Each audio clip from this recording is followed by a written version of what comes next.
എന്നാലും ആ SUCI mini കാണിച്ച ഉഡായിപ്പ് കാണണേ.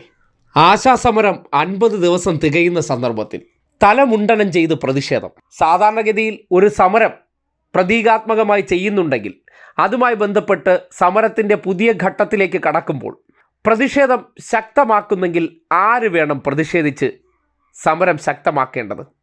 അതിനെ നയിക്കുന്ന നേതാവല്ലേ?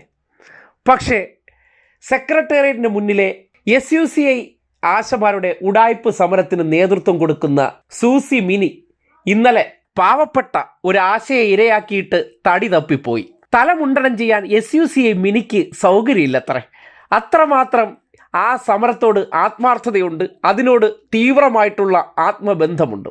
ഒരു സമരം നമ്മൾ ആത്മാർത്ഥമായാണ് ചെയ്യുന്നതെങ്കിൽ, ആരുടെയെങ്കിലും വിഷമങ്ങൾ നമ്മുടെ വിഷമമാക്കി മാറ്റുകയാണെങ്കിൽ അവർക്ക് വേണ്ടി എന്ത് വില കൊടുത്തും സമരമായി മാറുക എന്നുള്ളതല്ലേ ഒരു വ്യക്തി ചെയ്യേണ്ടത്.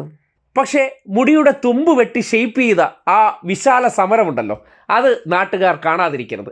ഒരാൾക്ക് കുറച്ച് പൈസ കൊടുത്ത് അവരെ തലമുണ്ടനം ചെയ്യിച്ച് ഞാൻ അതിൻ്റെ പുറകെ ക്യാമറയ്ക്ക് ഫോട്ടോ സെഷന് വേണ്ടി അണിനിരന്ന് നിന്ന ആ തൊലിക്കട്ടി ഉണ്ടല്ലോ, അത് ഇനിയെങ്കിലും നാട്ടുകാർ കാണണം.